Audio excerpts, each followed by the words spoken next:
Bien-aimés dans les Seigneurs, bonjour, c'est votre sœur Donna. Aujourd'hui, je voulais vous partager un message important. Vraiment, en ces temps difficiles, je voudrais m'adresser à tous ceux qui connaissent Dieu, ceux qui ont la foi en Dieu. Pourquoi? Parce que nous avons un rôle, nous avons une mission, nous avons une responsabilité, celle de transmettre la parole de Dieu, celle de transmettre un message positif autour de nous. Et je voulais parler de l'amour, du véritable amour. Bien-aimés, quand on va sortir de ce confinement, changeons nos mentalités, changeons notre état d'esprit. Remettons-nous en question, posons-nous la question. Est-ce que nous avons le bon état d'esprit lorsque nous œuvrons pour notre Dieu? Vous savez, le Seigneur Jésus nous dit dans sa parole que beaucoup diront, il dit, c'est pas ceux qui disent Seigneur, Seigneur, qui entreront dans le royaume de Dieu. Il ne suffit pas de dire Seigneur, Amen, je crois en Dieu, aller à l'église, chanter pour Dieu, pour être dans la vérité. Jésus nous dit bien que beaucoup diront, j'ai chassé des démons. Nous, on peut prendre un exemple, j'ai chassé des démons, j'allais à l'église tous les dimanches, je chantais tous les dimanches, je faisais du piano. Il y en a qui diront, j'ai fait des bonnes œuvres et tout. Mais si on n'est pas dans la volonté de Dieu, bien aimé, ça compte pas. On nous dira, je ne vous connais pas. Tu pourras dire, j'ai prêché tous les dimanches, des âmes ont été sauvées à travers mon travail, mais à travers ce que j'ai fait. J'ai prié, j'ai jeûné. Mais Dieu peut te dire, je ne te connais pas. Pourquoi? Parce qu'il veut nous interpeller sur l'état d'esprit et sur notre cœur, l'état de notre cœur. Bien-aimé, le Seigneur m'a interpellé sur le jugement. On se juge beaucoup, les uns les autres. On a des préjugés, des pressentis, et on s'arrête là-dessus. Vraiment, je voudrais encourager tout un chacun à changer d'état d'esprit. Vous savez, des fois, hors de l'église, on va rencontrer des personnes qui vont avoir une gentillesse, une bienveillance, je ne sais pas, un amour qu'on ne trouve même pas dans les frères et sœurs avec qui on prie dans nos églises. Et là, ça fait réfléchir. On voit des comportements qui sont en accord avec la volonté de Dieu. Bien aimé, quand Jésus dit bien, je dirais, je ne vous connais pas, c'est sérieux. Vous savez, ces gens qui n'ont pas eu la grâce de recevoir l'évangile seront jugés selon leurs œuvres, selon leurs principes, c'est écrit. Il n'y a pas de souci. Ils seront jugés selon leurs œuvres. C'est pas parce que tu dis, j'accepte Jésus comme Seigneur et Sauveur, que ça y est, c'est fini. Ton comportement, ton cœur, ta mentalité, tes intentions. Bien aimé. Vraiment, ne jugeons plus. Peut-être un tel s'habille d'une façon, cette femme se maquille comme ça, elle a des cheveux de telle couleur, elle est habillée sexy. Dieu connaît son cœur. La Bible dit que l'homme regarde ce qui frappe à l'œil, mais Dieu regarde au cœur dans 1 Samuel 16:7. Nous, on est toujours, on regarde l'apparence. On est beaucoup sur l'apparence. Et on est devenu aussi beaucoup de croyants d'apparence. Mais bien aimé, est-ce qu'on a une relation vraiment intime et sincère avec le Très-Haut? Est-ce qu'on cherche à la développer?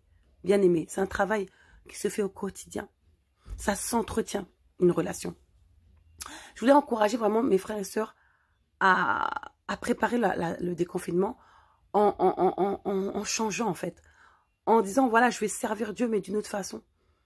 Vraiment avec sincérité.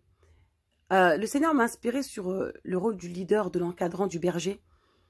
En effet, il y a certains maîtres dans les arts martiaux qui ont une super mentalité.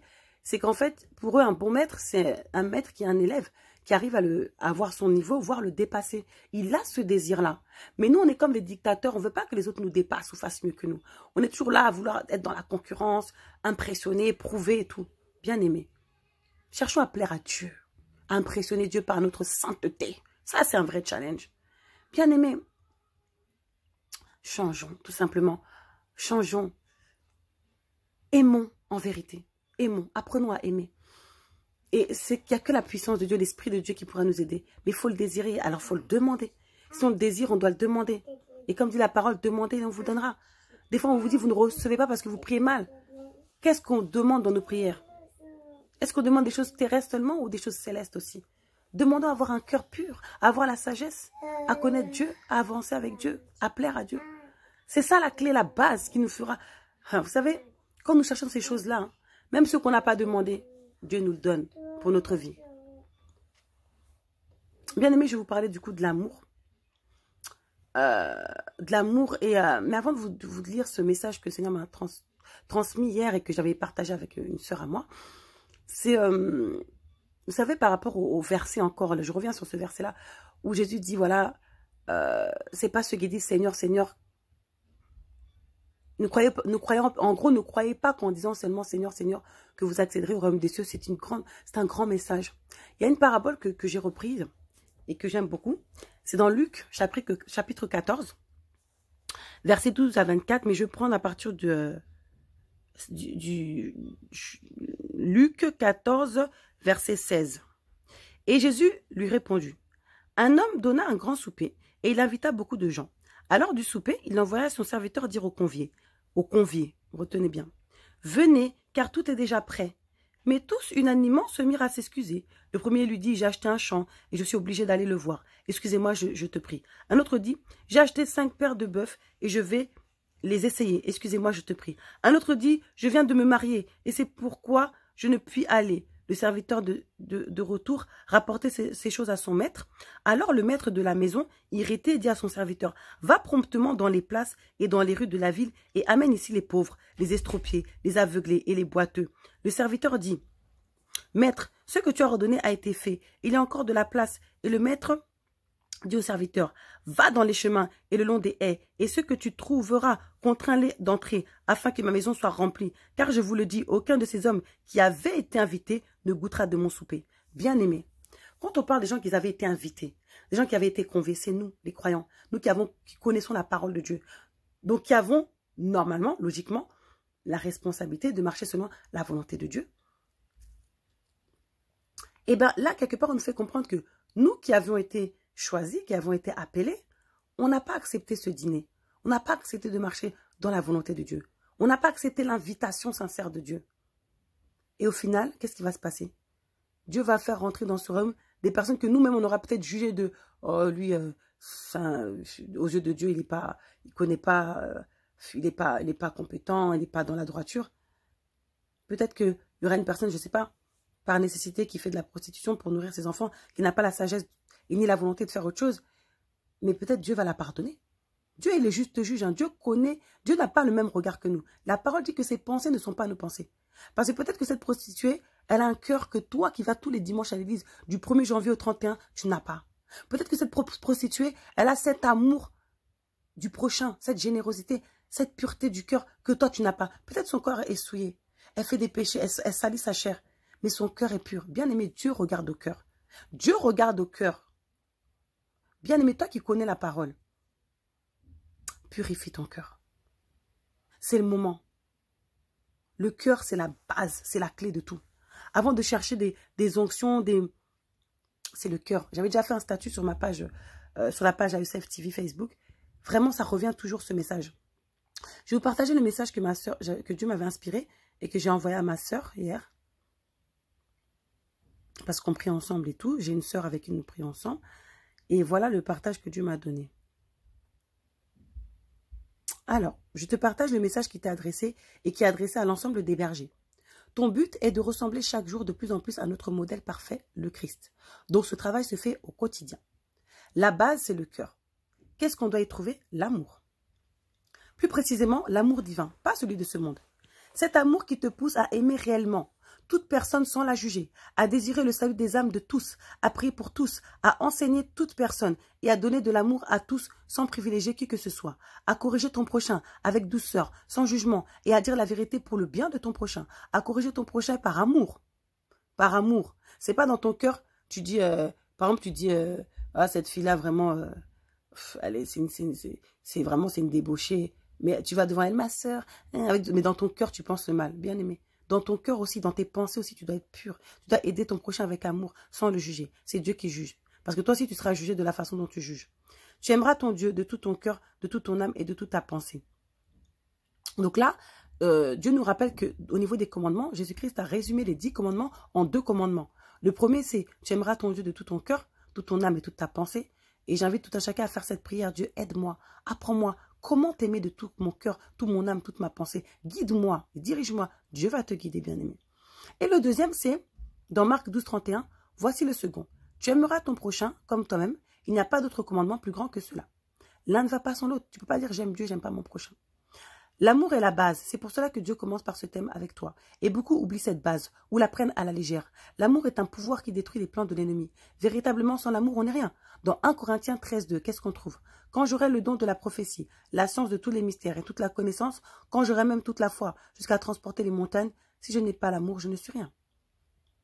On va demander demain à Dieu et chaque jour de te façonner afin que tu aies son cœur. Ce cœur qui t'aidera à pardonner même quand c'est dur grâce à la puissance du Saint-Esprit.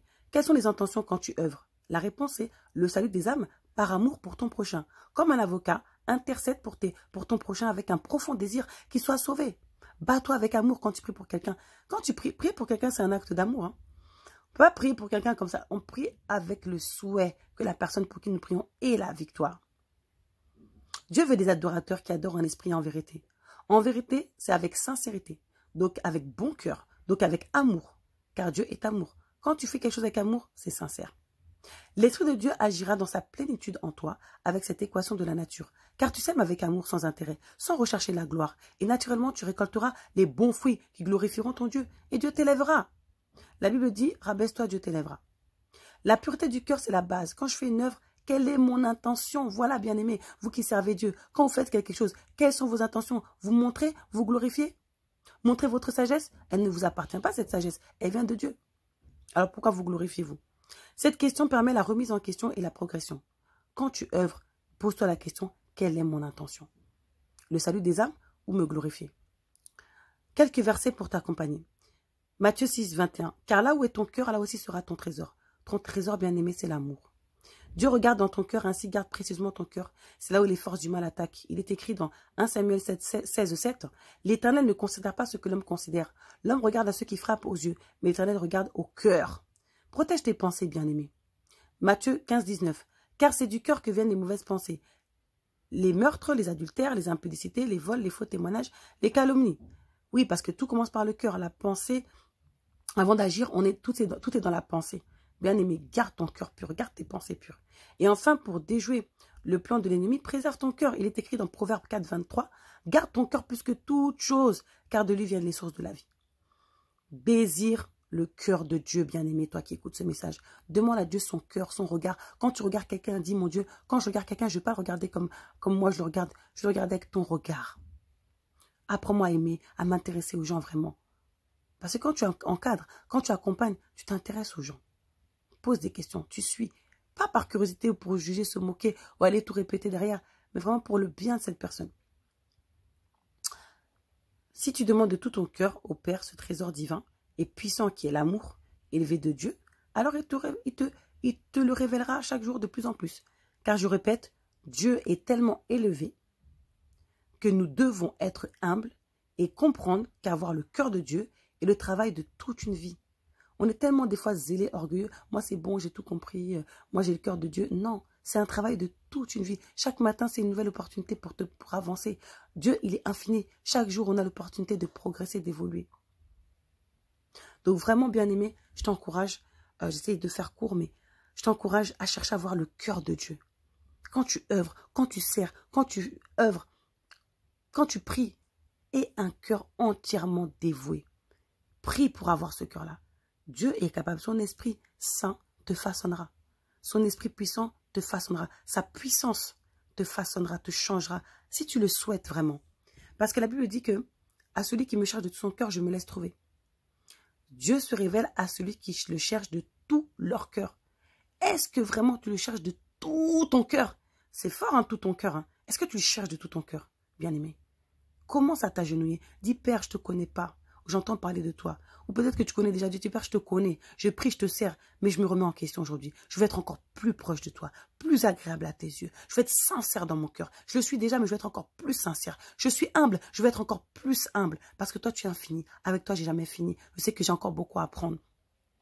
Bien-aimé, quand tu sers ton Dieu, et l'amour des âmes, le salut des âmes. Ton désir, c'est que les gens soient sauvés.